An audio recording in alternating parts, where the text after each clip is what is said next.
சித்திரை திருவிழாவின் முக்கிய நிகழ்வான தேரோட்டம். பல்லாயிரக்கணக்கான பக்தர்கள் வடம் பிடித்திழுக்க ஸ்ரீரங்கத்தில் கோலாகலமாக நடந்தது. திருச்சி மாவட்டம் ஸ்ரீரங்கம் அரங்கநாதர் கோவிலில் ஆண்டுதோறும் சித்திரை திருவிழா விமரிசையாக கொண்டாடப்படுகிறது. 10 நாட்கள் நடந்த சித்திரை திருவிழாவில் நம்பெருமாள் பல்வேறு வாகனத்தில் எழுந்தருளி பக்தர்களுக்கு அருள்பாலித்து வந்தார். இவ்விழாவின் முக்கிய நிகழ்வான சித்திரை தேரோட்டம் செவ்வாயன்று விமரிசையாக நடந்தது.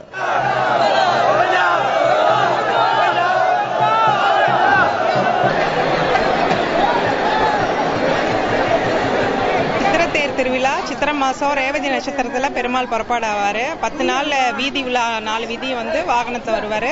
நேத்து குதிரை வாகனம், வெள்ளி குதிரை, தங்க குதிரை வாகனம், வையாலி போட்டுட்டு வருவாரு. இன்னைக்கு ரேவதி நட்சத்திரத்துல தேரு. நேத்து சித்திரை மாசம் கிராமத்து மக்கள் எல்லாம் அறுவடை செஞ்சு அவங்க நெல் அளவை பெருமாளுக்கு நெல் அளவை பண்ணுவாங்க. மூலஸ்தானத்திலிருந்து அலங்கரிக்கப்பட்ட திருத்தேரில் நம்பெருமாள் எழுந்தருளி 4 சித்திரை வீதிகளில் உலா வந்தார். ரங்கா ரங்கா கோஷமிட்டவாறு பல்லாயிரக்கணக்கான பக்தர்கள் தேரை வடம் பிடித்து இழுத்தனர். இவ்விழாவை முன்னிட்டு ஆங்காங்கே தண்ணீர் பந்தல், மோர், பானக்கம் உள்ளிட்ட நீர் ஆகாரமும் தொடர்ந்து அன்னதானமும் நடந்தது.